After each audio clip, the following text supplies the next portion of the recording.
Hello and welcome to a new episode of New Earth Awakening. Today, we welcome to the show a pioneer, an amazing human being of light leading the way.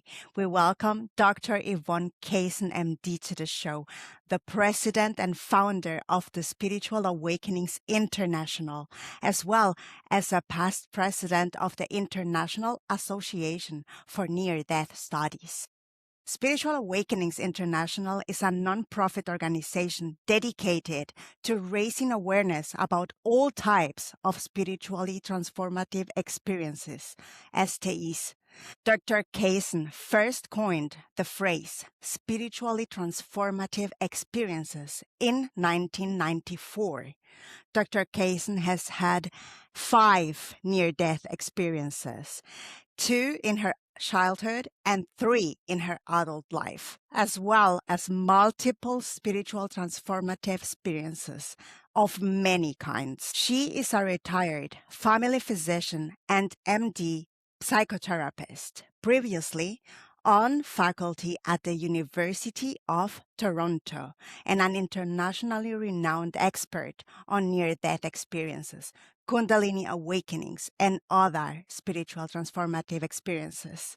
In 1919, she was the first Canadian medical doctor to specialize her medical practice in researching and counseling patients with diverse types of STEs. She has over 40 years experience counseling NDEs and STEs experiencers. Dr. Kason has 7 published books. Her most recent is titled Roadmap to the Great Awakening, and other powerful works like Soul Lessons from the Light, How Spiritually Transformative Experiences Changed My Life, or Touched by the Light, Exploring Spiritually Transformative Experiences. She is a devoted mother and grandmother who enjoys traveling and gardening and lives in Toronto, Canada. Dr. Kason, welcome to the show. Thank you for having me, Carolina. It's wonderful to be here. And I'm currently in Florida, so I winter in Florida in the USA. Yeah, hence the traveling. I love it. So I would like you to start by just sharing how your journey has led you to the work that you have been basically doing since 40 years. Well, as you mentioned, I am a retired medical doctor, and how I got interested in the whole area of spiritually transformative experiences was in my 20s. It started when I was in medical school. So when I was 23, when I was in medical school, um, I learned how to meditate. And I didn't do that because I was trying to have some sort of, mystical experience. I took it because the course at the university said if you meditate, it'll help you study, you'll get better marks on your exams. And being in medical school, this is my last year of medical school, I thought, oh, good, I'll meditate so I can study better. So I took this meditation course. I started meditating regularly. And yes, it did help me. I did very well on my exams. But after about 3 months of meditating, when I was 23 years old, this one evening when I was meditating in a group meditation, all of a sudden I had this really powerful experience where all of a sudden inwardly I heard this really loud roaring noise, like the roar of a waterfalls.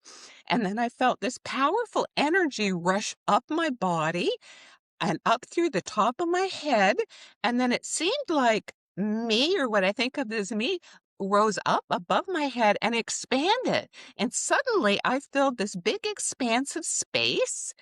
And at the same time, I started feeling this really, really beautiful feeling of love. And I had no idea what that was at the time because I knew no better. I was only 23. I thought, oh, this is what's supposed to happen when you meditate. And maybe I wasn't doing it correct before or something. But I now realize What that was a Kundalini awakening with my first mystical experience. And it was profound and it was beautiful. And I stayed in that state of expansion and love for almost an hour. But then after the meditation, it closed down and I went back like to my normal conscious self.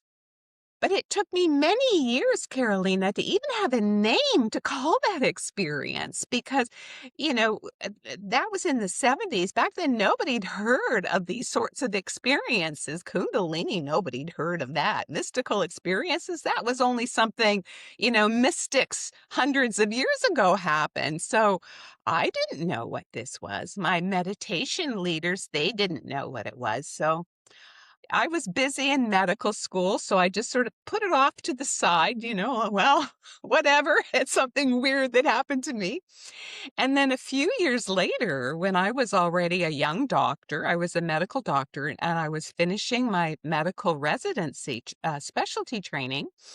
I was in a medical evacuation in a small airplane, and the plane crashed.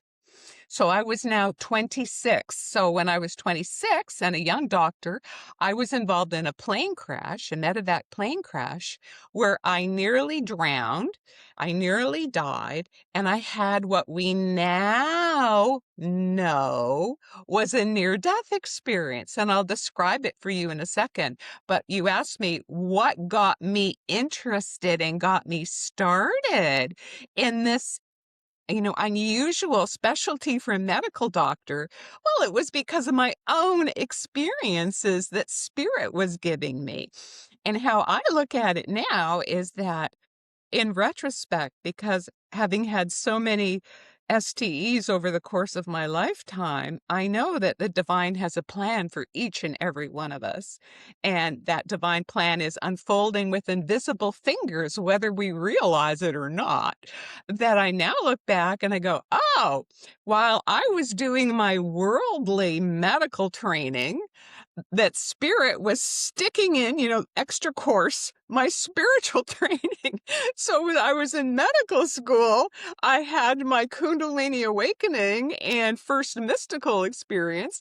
And then when I was doing my specialty training, I had near-death experience with another mystical experience, which ended up later on in my life, through many events, it became clear, and spirit gave me another experience many years later that became clear. That is what spirit wanted my medical specialty to be. I really love this story so much. Thank you for sharing that. It's like, yeah, I get it. It's like it's sneaking in. Like, you don't have space for whatever. Yes, you do. That's right. You thought you were going this way? Well, spirit's just sort of tipping you in a slightly different direction. Exactly. So, and there we are, already science, medicine, and spirituality, right? So I tend to say that spirituality is everything. It's the flower. It's me drinking this tea. It's you sitting in front of your computer right now with me. Thank you for that. And it is everything. So science is catching up with spirituality a lot, We are learning about how the brain works and all of that. So how do you see it as a medical doctor and XTE, multiple experiencer? Do you see yourself as a bridge, or how would you describe this? Call it that spirit has called me to be a pioneer in the field, a groundbreaker, which I was in Canada. I think that it was the divine plan that I was to be born in Canada because at that time, I had a very good friend who was one of the founders of IANS, the International Association for Near-Death Studies. And he said to me way back in the 90s because he was a medical doctor too in the United States. And he said, Yvonne, I think God's plan was perfect that you were incarnated in Canada, just north of the border. I mean, I can see the US border from my house where I live in Toronto. That's how close I live to the US, but I'm in the Canada side. And he said, because as a medical doctor, the work that you're pioneering in Canada, you would never get permission to do this in the United States in the 90s. So he said that was perfect. And I look back now and I think, that's absolutely correct. But much has changed in the last 35 years. So that actually now the whole world is waking up and realizing that people all over the world are having all types of spiritual experiences, near-death experiences, Kundalini, mystical experience, after-death communication, past life recall. I mean, those are just to name a few. And it's happening all over the world. And then spirit showed me very clearly through a powerful download that I got in 2019 that my mission assignment, if you want to put it that way, from spirit was now to start a new global organization. And we're actually based in the United States. And I was given the name for the organization, Spiritual Awakenings International, which I launched together with Robert Baer. He's the vice president and co-founder of Spiritual Awakenings International. We launched that in June of 2020. So that's my latest baby. And then my books, of course, is on top of that. Wow. Yeah, I love that. So let's speak a little bit more about this medical paradigm, psychology, psychiatry, and diagnosis. So, because there is a lot going on in that field according to spiritually transformative experiences. So, what would you like to know, every psychologist, every practitioner out there regarding STEs? Well, I'm going to answer that question in two stages. And the first is what I'd like everybody to know about STEs. And this would include the professionals, but it also includes experiencers and it also includes non-experiencers. Is I'd like people to realize that after more than 40 years of research, my conclusions, they come from many sources. They come from my inner, profound, personal spiritual experiences and development over these 45 years. They also come from talking with and counseling hundreds, and perhaps by this time over 1,000 other people who are going through this incredibly beautiful, although sometimes challenging, spiritual awakening process. And then in addition to that, research, because I've been very involved with research, including the Kundalini Research Network, and getting to know other researchers from around the world. So I'm talking from many sources of information. And so the conclusion that I want to share for everybody is that we are truly spiritual beings. That idea that we're just a physical body, like a machine that's dead when it stops functioning, is outdated, um, incorrect information. It was like before the radio and the internet and the TV existed, you thought, oh, there's no way you can get a message from point A to point B if it's too far for me to shout, right, for that person. And now we know, well, hello, that's outdated, incorrect information. So it is outdated, incorrect information that we are just a physical body and that we die when our physical body gets worn out and dies like an old car or an old pair of clothes. Rather, we are truly spiritual beings. We are souls. And we are incarnated in physical bodies. And it's like wearing clothes or driving around in a car. Just because your clothes get ripped or fall off, that doesn't mean you're dead. It means like, well, okay, I guess I need to mend it or I need to put on a new set of clothes, or if it's a car, a new car. We are fine. And Many, many, many people who've had near-death experiences and mystical experiences have all said the same thing. And in truth, this is in the spiritual traditions, because I also, in my research, I read from many mystical traditions and many paths, particularly yogic is what I've studied the deepest, but also Christian, Jewish Kabbalah, Native Indian. They all say we are spiritual beings and Buddhist, and that we're here in this physical body for a while, having experiences, because this is part of the divine play, the divine Leela, the divine plan for all of our souls to grow and learn. So that's the most important thing I would like everyone to know. So we are truly spiritual beings. The model of being just a physical body is really outdated, old information, from the dark ages, like not correct. Scratch that. Scratch that, outdated. That's not true anymore. Like the world is flat. We know, hello, that's not true anymore. That's right. All right. So another thing that we realize is that goes together is that we live on after our physical body dies.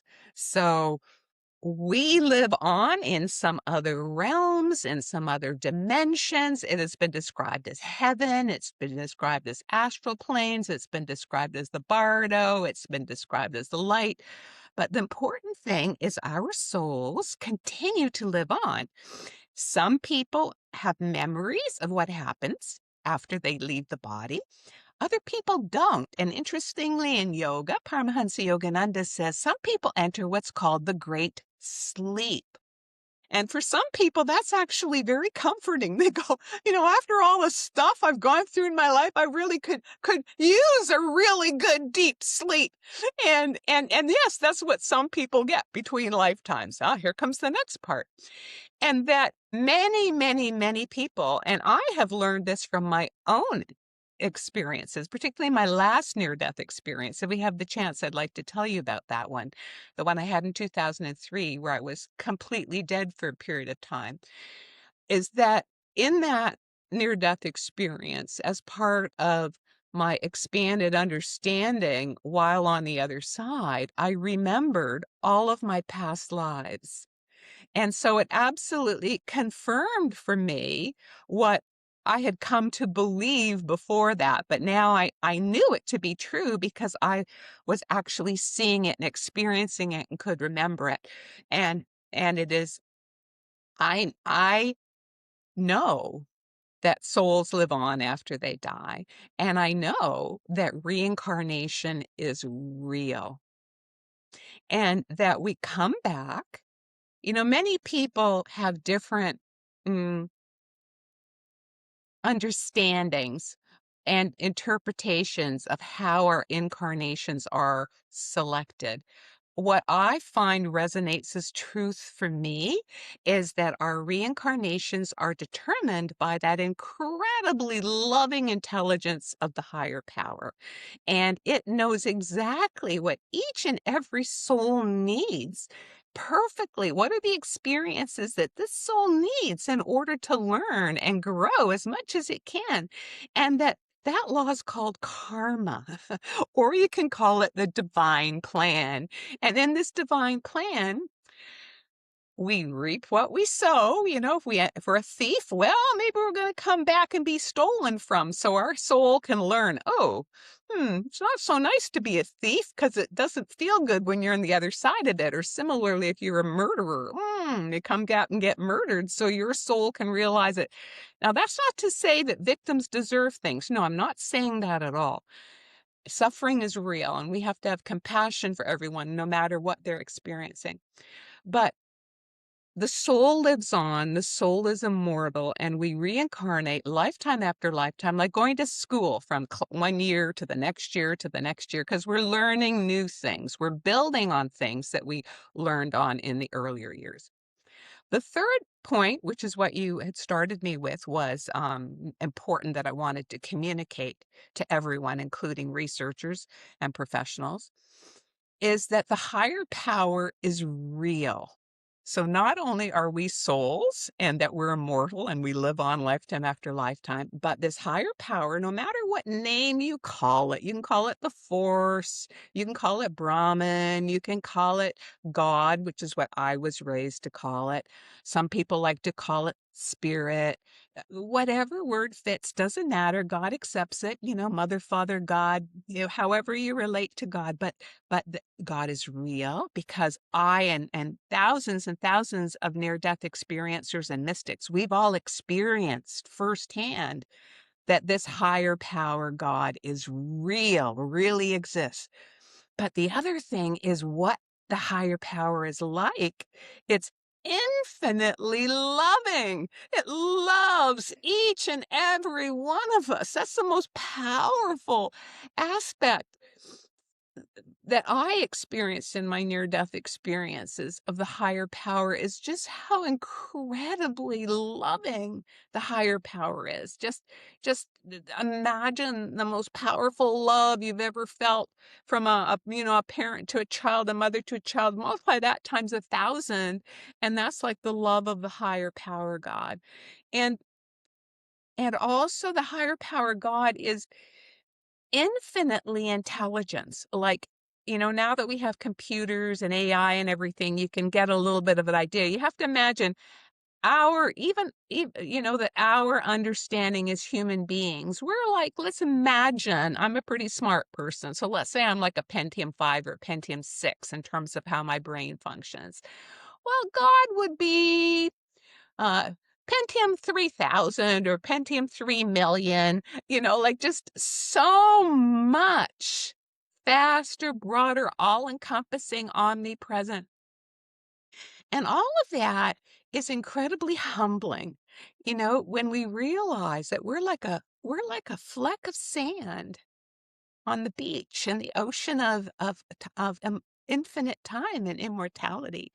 So then the final thing I'll say, these would be my 4 main takeaway points. Well, actually, I have 5, so 2 more. So 4 would be that spiritually transformative experiences are real. They are not signs of mental illness, and they are not hallucinations, as they have unfortunately too often been mislabeled, misdiagnosed. You brought up that word diagnosis. And, fortunately, I'm one of many doctors who've been advocating now for, 40 years that the medical profession, psychological profession, and the general public and churches, because churches will also mislabel spiritual experiences as work of the devil or, not permitted in our particular tradition. Because there are some traditions, I'm not going to pick out any particular one, but I've had people confide in me that in the religious tradition or indoctrination or dogma, however we want to call it, or even cult that they were brought up in, it would actually be a death sentence in some cultures to say that you've had that experience. Now, we had that in Christianity. I was raised as a Christian. And we've had mystics burned on the stake and, for claiming they'd had mystical experiences, etc. But there are still some very brutal cultures around that have no space for people to have a personal spiritual experience. In our Western society, I'm in North America. Thank God we don't burn people at the stake for that sort of stuff or stone them or hang them or whatever some cultures might do. Um, but instead, they get mislabeled as mental illness. And so that is the punishment that has happened, unfortunately, in societies that lacked understanding. And it's still happening to this day. So it's in different ways all around the world. So this relates to my final point, which relates to my new book, Roadmap to the Great Awakening, which is that um, there is a great awakening happening all over the world. what I call the great spiritual awakening. And people all over the world, in doesn't matter, men, women, old, young, whatever culture, whatever country, uh, people all over the world are having spiritual awakenings. And this is raising the consciousness vibration of the planet. And I just see this as the incredible beauty of God's plan, because it's like we're all behind enemy lines, right? And we're spread all over the world in cultures and societies that don't realize that we're spiritually awakening.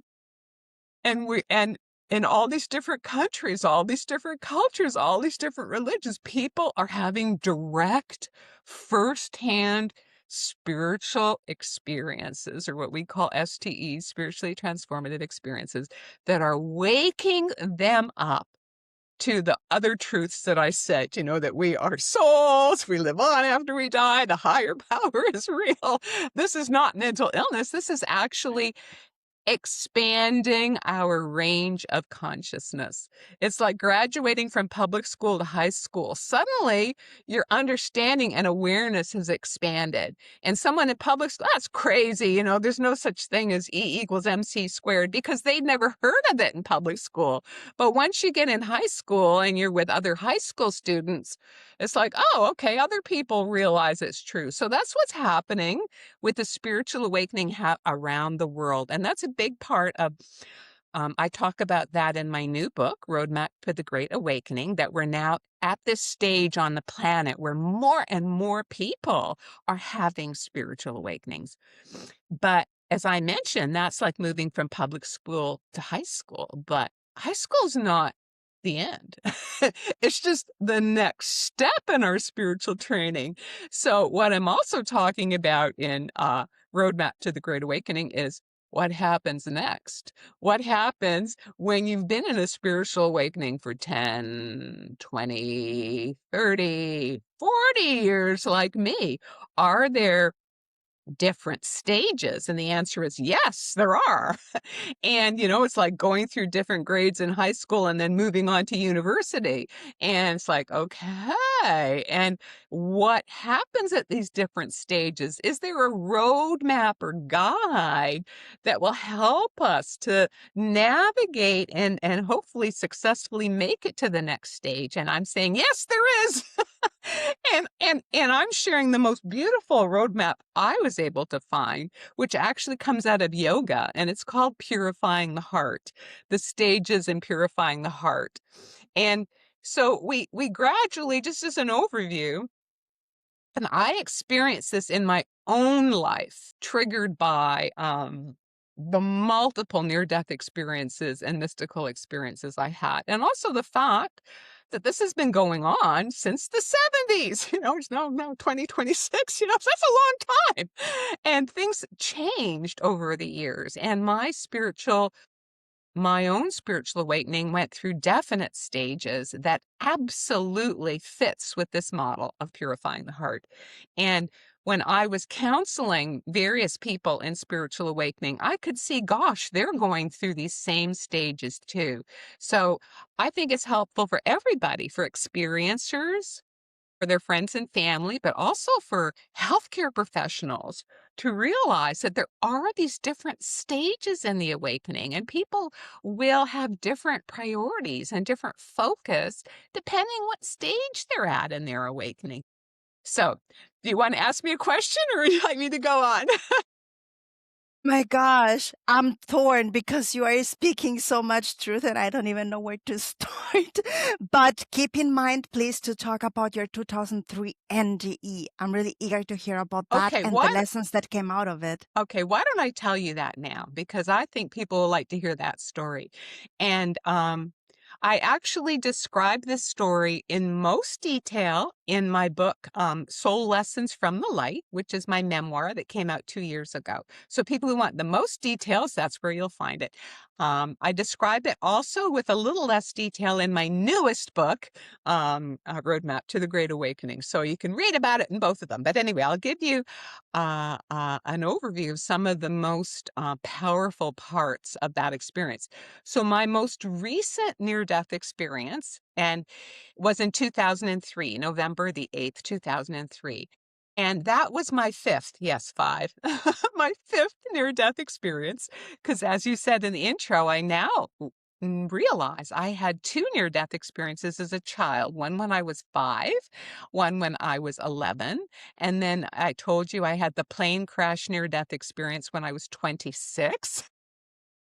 And then so that was my third. I didn't realize it for many years, but that was actually my third near-death experience.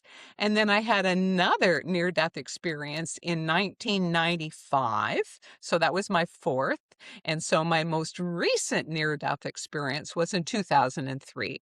So, what happened November the 8th, 2003, I was visiting Niagara Falls, Ontario. I love Niagara Falls. For me, it's a power place. I love going to power places on the planet. And I love meditating at the base of the falls. They have a little platform and at the bottom of the falls, and the vibration and the roar is so incredibly powerful. So I was meditating that evening at the base of the falls. It was a full moon eclipse that night. I had gone to the falls to watch the full moon eclipse over the falls. It was one of those red moons with the full moon eclipse. Yeah, it was spectacular. But so I was meditating at the bottom of the falls, and I went into such a deep, deep, deep, deep state of meditation very, very quickly. And all of a sudden, I went into a unitive state of consciousness, that state that those of us on the path are seeking. I was in mystical communion with my eyes open, and I could see the white light realm superimposed on the physical realm, and I saw a being of light approaching me, and it was Mahavatar Babaji from my spiritual tradition, and he just telepathically communicated to me, "Welcome home." And I had no idea I was going to die about 2 hours later. So I don't know if this was just in divine timing before I died that I was to be given this glimpse of mystical communion as a sort of a parting gift, because I'd been working so hard for this for many, many years, or if this is what we now call your end of life experience, because many people talk about shortly before they die, how the veils are thin and they can see spirits on the other side that are deceased talking to them. Anyway, so this started about 2 hours before I died. And so, eyes wide open, I stayed in a state of communion. I was there with my friend. It was getting cold. It was evening. So, we went up from the platform into the restaurant that overlooked the falls. We ate dinner together. We sat by the window. We were watching the beautiful full moon eclipse. You know, that they have a special name for the red moon, but it was just absolutely spectacular. And then it was the harmonic concordance for people who are into astrology. Supposedly that's a significant day, and it impacted my chart very strongly. People said something positive was going to happen to me that day. I didn't know the positive was that I was going to die. Anyway, after dinner, after dinner, we went out to see the falls one more time, and the temperature had dropped. So there were some little patches of ice, so we avoided them as much as possible. But then when we were walking towards the car to go back and drive home, all of a sudden I slipped on some black ice, which is ice that you can't see, that's invisible. I slipped backward. I fell straight back. I hit my head. It was rock cobblestone pavement, just straight back, hit my head with a whack. I felt like an axe chopped into my head, and instantly I died. And on the physical plane, I suffered a serious traumatic brain injury with a brain hemorrhage and lacerations in my frontal lobes. But what I experienced in my spirit was Suddenly, the pain only lasted an instant. Then a force greater than myself whisked me out of my body, and I was being rushed, like a current pulling me, rushed up through this dark, expansive spot of sky to this radiant, like an opening, like opening or portal to the white light realm. And it just took a few seconds until this force carried me up to the right white light realm, and there, waiting at the entranceway to the white light realm, were two beings of light in their light bodies who I instantly recognized. They were Paramahansa Yogananda and Mahavatar Babaji in their light bodies. And they telepathically welcomed me and telepathically informed me that my physical body had died, that my work in the incarnation as Dr. Yvonne Kason was now completed. It was finished. And it felt like a celebration. It felt like a graduation party. I entered the white light realm. I felt that incredible love of the higher power. There was joy, there was celebration, there was love. There were other souls there, but I didn't, make out the identities of the other souls. It was just a knowing that these were souls that loved me and were sharing in the celebration that I crossed over. And then it was like I had a little devil on my shoulder. They have on cartoons, there's a devil on your shoulder. It's like I had a little devil on my shoulder. And this thought came up in my mind, my ego mind, that would, I guess a bit of it had come with me. And I thought, oh, here comes my life review. Because by this point in my life, I'd heard so many people who died in their near-death experiences that when they actually died, they get a life review and they see the good, the bad, and the ugly, like everything. And I mean, I tried to live a good life, but I wasn't perfect. I made some mistakes, particularly when I was young. I did some stupid things. And so I really, there was this part of me, the devil on my shoulder, that was not looking forward to my life review. And it was so incredibly beautiful what happened, because the two saints, the two beings of light, they could read my thoughts. Like they absolutely knew what I was thinking. And one of them, I believe it was Paramahansa Yogananda, just glanced at me and with a glance blew that little devil on my shoulder away. And this incredibly beautiful, loving understanding came to me.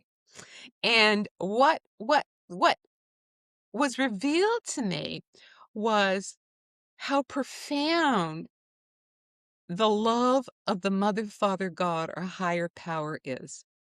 That a Mother, Father, God, just like a really loving parent, understands that when your children are learning, you make mistakes. Like a child that is learning to walk, it's going to stumble, it's going to fall, it's going to skin its knees, it might bump its head. But a loving parent who understands doesn't punish the child for these stumbles. The loving parent does the opposite, embraces and comforts the child and says, "That's okay. Try again. You can do better next time." And that was the kind of unconditional welcome and love that I was receiving on the other side. And it was just, my heart just opened, like that worry just released, was gone. I was accepted as I was with all my imperfections. I was completely loved, completely accepted by the higher power. I didn't have to hide anything. It's like I'm naked before God, and with all my warts, bumps, and imperfections, I was being loved. And it was just an incredibly, incredibly beautiful experience. And then I shifted into, it's hard to describe the other side because it's really beyond words. But the best I can say is that I sort of shifted into a different state of expanded consciousness. So um, that my consciousness, we talked about the computer before. If my consciousness when I was in the body was at Pentium 5 or Pentium 6, that suddenly my consciousness became like a Pentium 1000, that suddenly my capacity to absorb and process information was vastly expanded. And I went into this state of expansion where I suddenly remembered all of my past lives. It's like someone had gotten a memory stick, just stuck it in my brain, and oh, there it is. And because my capacity was so expanded, I could remember it all at once. And it really felt to me like it wasn't learning new information. It felt like remembering something I used to know, but that I'd forgotten. And it's like, oh yeah, of course, right, yes, that's me. And while I was incarnated before this as Dr. Yvonne Kason, I'd had many experiences of past life memories, glimpses of various incarnations when it was important for me. That was actually something very strong that I had before this experience already. But it always felt like they were pieces of a jigsaw puzzle, So I had this piece from that lifetime, this piece from there, this piece from here, but there were lots of pieces missing. And suddenly, when I remembered all my past lives, it was like all the pieces of the puzzle were there. The total picture was put together, and everything made sense. I finally knew who I was. And it was an incredibly healing experience. It's like, of course, that is who I am. And I saw memories being male, being female, in different cultures, different times in history. It all made perfect sense.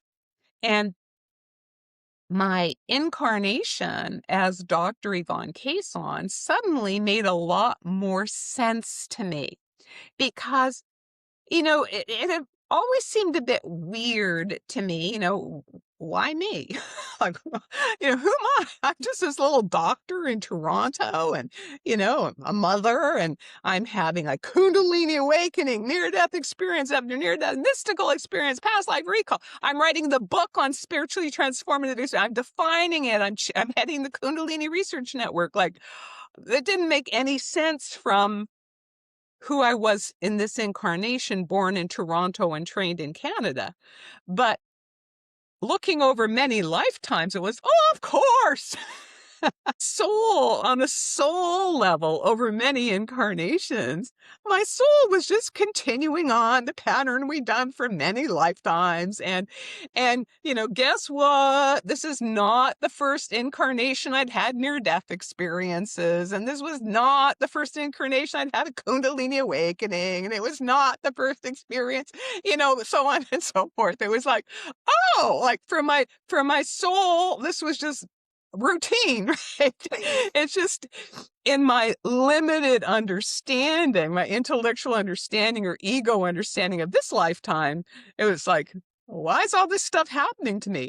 But from the soul context, oh yeah, normal.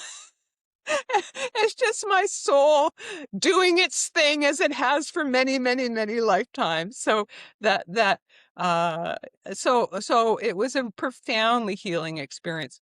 I also want to share another thing that was very powerful on the other side was the perception of time being so different that it was very, very, have to remember I was in this very, very expanded state of consciousness, and I was completely understood, aware, integrated, that time passed differently on the other side.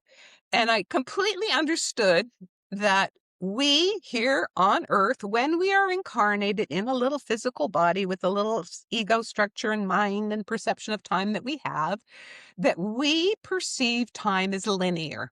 There's now, and then comes the next minute, then comes the next minute, then comes the next minute. But that was not how I was experiencing time on the other side.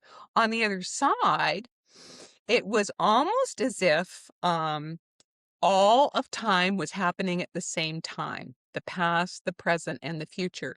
And I compare it sometimes.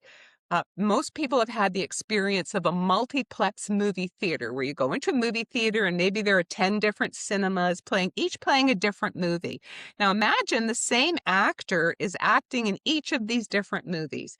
And maybe one movie's 100 years ago, one movie's in the future, one movie's in the present, one movie he's a man, one movie he's a woman, one movie he's an alien, one movie he's a whale. It's like, and if you're thinking linearly, you're going to think, how is that possible? How is this actor able to be all of these different things at the same time? But we know, at least in 2026, we understand, hopefully, that that particular actor, when he was acting each role, that was his only reality at that time, because he was experiencing time linearly while doing that particular role. And then when he or she was in the next particular role, that in their consciousness, that's the only role they're doing, because they're, while in that role, perceiving it linearly. And so it absolutely, I understood that we experience time linearly, and that is true. Time is linear when we're in, a human box. But on the other side, it's like you can walk in the multiplex theater, and depending on which theater you choose to go into, my consciousness could look at the past, could look at what we here on Earth see as the present, or I could see possible futures, because there are always possibilities of change with the future. So possible futures. So all of that was perceptible at the same time. And it was really clear to me that time can loop and bend. We here don't think it can, but oh yeah, we can go back and change something. If it's the divine plan, something can go back and change. It's like, okay. There was this wonderful movie, The Matrix. I don't know if anybody ever saw it. And it was like how they can replay scenes, or the scene that turns twice, or a scene changes a little bit. That was actually a very accurate movie about, time on the other side, and about most people being asleep. Very, very accurate. Anyway, after a period of what I call timeless time on the other side, because that's actually how it feels on the other side. It's timeless time. You can jump forward, you can jump backwards, you can stay on pause. All of the above are possible. The two beings of light reappeared to me, Paramahansa Yogananda and Mahavatar Babaji, and they telepathically communicated to me that I may now choose to either incarnate in the body of a baby to further serve the divine, and or to return to the maimed body to further serve the divine there. And my heart was wide open. I was feeling just incredible trust and knowing of the perfection of the divine plan. And the only desire in my heart was to do God's will. And so my heart instantly responded, Masters, please guide me. What is the higher choice? I want to do God's will. And they very lovingly, so sweetly. I mean, how a thought can have such exquisite love and sweetness in it, but it did. It was a thought with exquisite love and sweetness. They said, it will be more difficult, but to return to the maimed body. And I was not shown anything.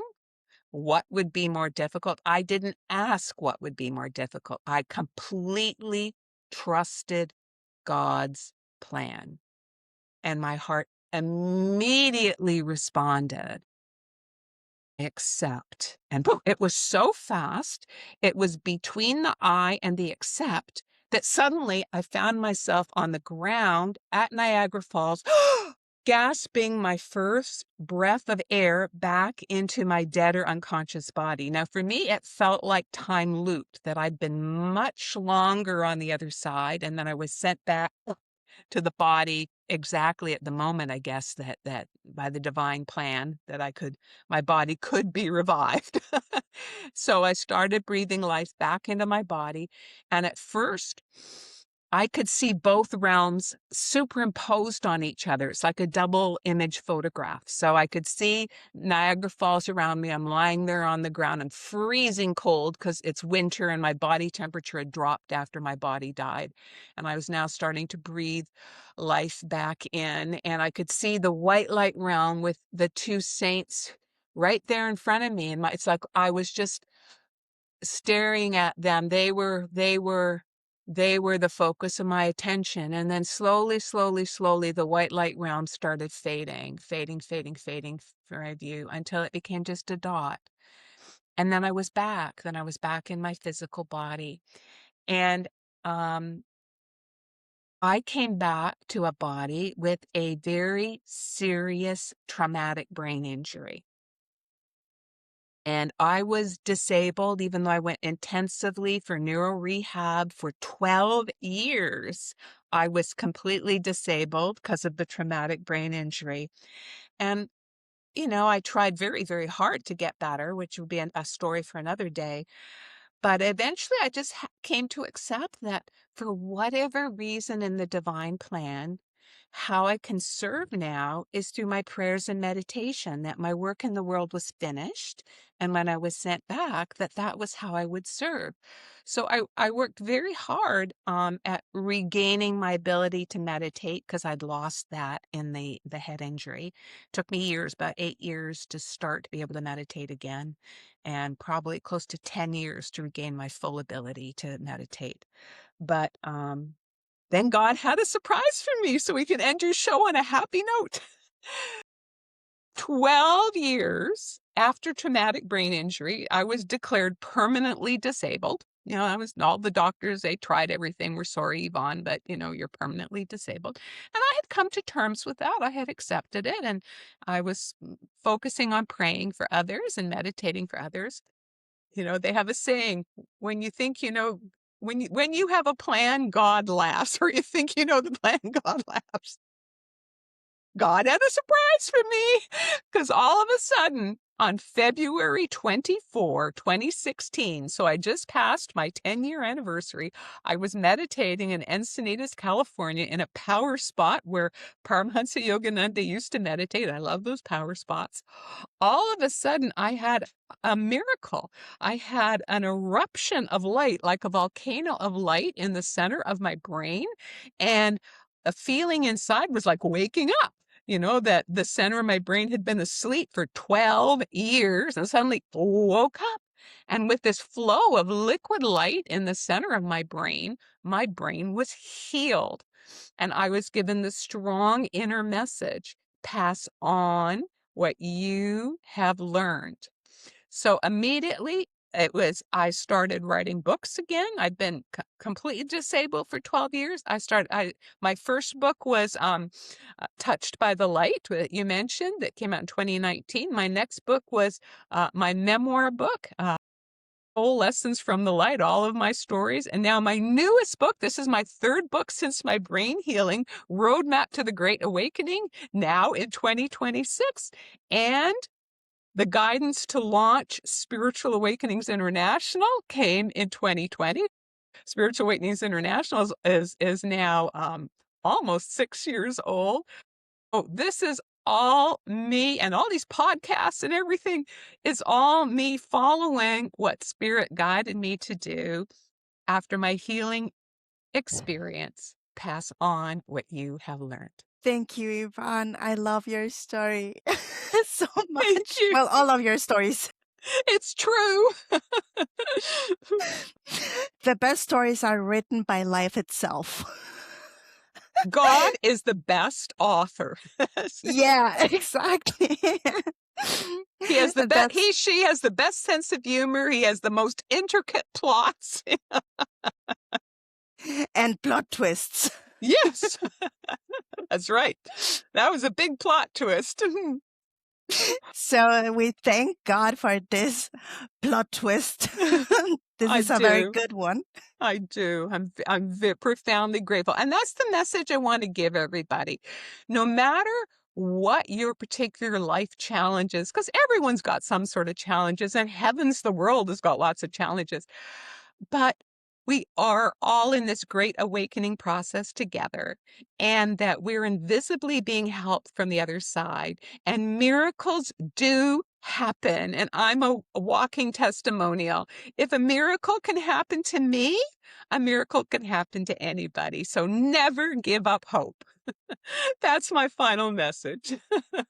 Thank you, dear Yvonne. And now, may I ask you a little bit about integration embodiment and how we are co creating the new earth right now? What is your vision for this new earth, embodied and integrated? Well, I think that the great awakening that is happening right now is happening on a lot of levels, and that the integration is a progressive process depending on where you're at in the awakening journey.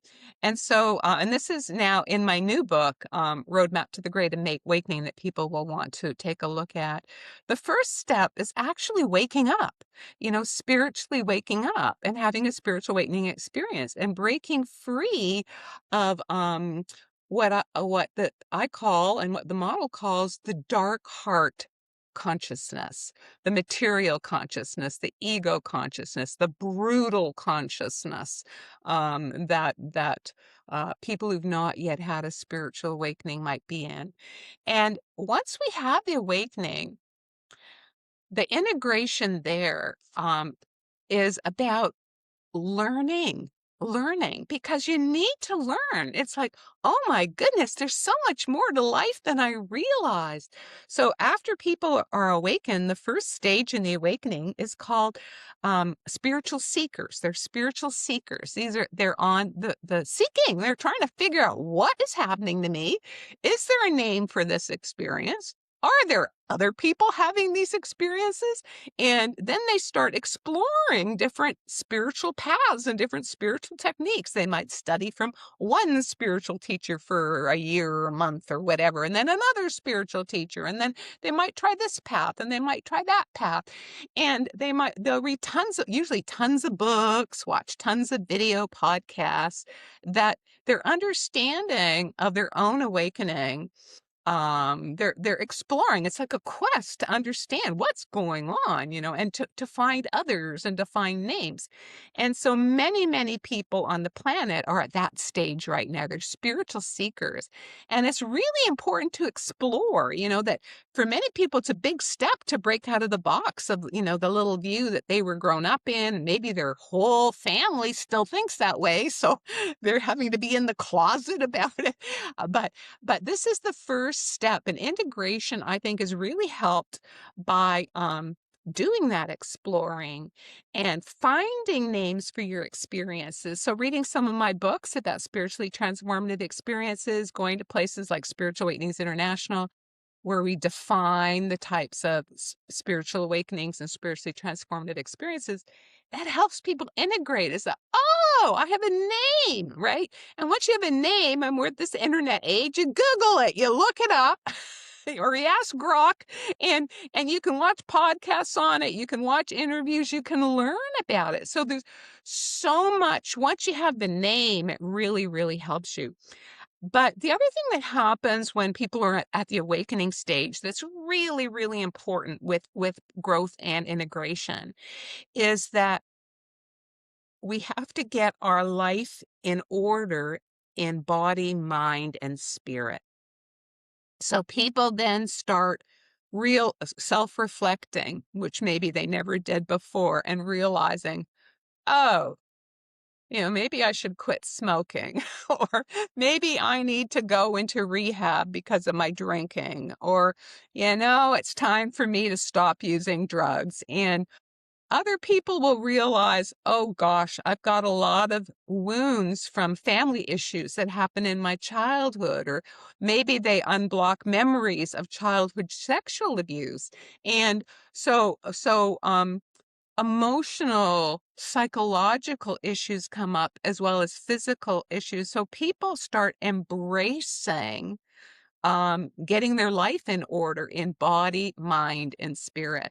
So this is often when people might go into psychotherapy and get a therapist, or they might go into a support group, or they might go into rehab. This is often when people will start journaling, or they might start dream analysis. So there are all sorts of things that people are doing that are part of getting their body, mind, and spirit in order. They might begin to realize, gee, maybe the Ten Commandments have some wisdom in there after all.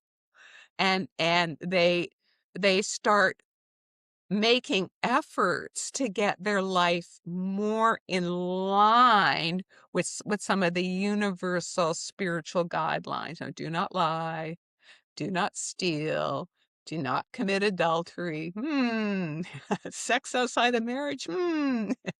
So, so a lot of self-reflection, learning, healing, growing. So personal healing and recovery work, starting spiritual practices, trying out different ones, finding ones that fit. This is all really important as the spiritual seeker, when they're in that first propelled, what we call a propelled heart stage. But after many years, there's a change that happens. And what happens is people, either they will slip into becoming clear that okay, I've checked out a whole bunch of paths. I know this one is my path. This is the one that feels right for me. This is the shoe that fits. Or if they don't have that clarity, they get sort of sick and tired of searching. And so they ask God for clarity. That's what I ended up doing. I said, God, please guide me. What is my path? I've checked up so many different paths. I've checked this, I've checked that, Buddhist, yogic, Native Indian, Kabbalah. What is my path? And then a clarity comes. And when people become clear about their path, this enters the next stage of the spiritual awakening process, where I call them the spiritual servers and the spiritual warriors.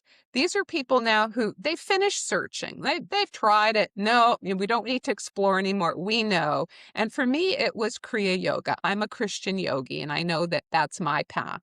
And other people, maybe they're going to pick Buddhism, maybe they're going to pick Christianity, maybe they're going to pick Kabbalah, maybe they have a particular type of yoga path. Whatever, it's fine. You have to find the path that resonates with your soul. But at this stage, the spiritual server and spiritual warrior, they commit to that path. And now what they do is they study that path's teachings very deeply. They try to live by the guidelines of that particular path. And like say the Ten Commandments, going, okay, I don't like it, but I'm going to do no sex outside of marriage because that's what's being taught, and it's a tough one for some people, but at this stage, they make that commitment. But the other thing that happens at this stage is that people find in their heart, because they've now expanded in their heart is purified. They've come to a point where they realize we're all a spiritual family. And service to others becomes really, really important. And that is sometimes one of the biggest things that other people will notice when people are at this stage. It's called the steady heart stage with a spiritual server, that service becomes incredibly important. And so people will, at this stage, in addition to, focusing on their path, embracing it very deeply, service becomes a really, really important part of their life. And they start doing lots of volunteer work. Maybe they're going to volunteer in their church community. Maybe they're going to volunteer for a spiritual nonprofit like Spiritual Awakenings International. Maybe they're going to do some other sorts of volunteer work, whatever feels right in their heart. But all of a sudden, volunteer work becomes an incredibly important part of their life, important to them. And the people around them, or people who are not at that stage of spiritual awakening, may not understand this. Family members might say, "Why are you spending all this time doing all this volunteer work? You're not making any money. Why are you not spending more time, earning money rather than, volunteering all the time?" And I had that in my own life. I make zero money from all my books. I spend so much time doing free podcasts, free volunteer service, but it's for everyone who enters this stage. They discover this. They have a craving to be of service to others, to do things to be of service to others. So this is uh a next stage. And so integrating that stage, you were saying tasks that'll help people integrate in the world. That what will help people integrate at this stage is to realize, yes, I'm not crazy. Service is really important to my soul. This is part of my soul development, soul unlearning, and find, whatever service fits your heart, and serve with love. And secondly, commit to your path, like really commit to your path. I've had people come up to me, "Yvonne, you want to try this? You want to try that?" And I go, "No, thank you." And with all due respect, no, thank you, because I have found my path. I've committed to my path. I practice my path very, very deeply. I do my best. I'm not saying I'm perfect, but I'm doing my best to live by the principles of my path. And that this is the next stage. Now, some people, and I want to mention this because I think it's very important. This is also the stage of the spiritual warrior. And in my book, I Roadmap to the Great Awakening, I talk about there's two meanings in yoga to being a spiritual warrior.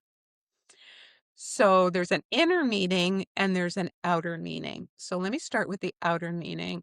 So the outer meaning of being a spiritual warrior means being of service to others, even if it means you yourself are at risk.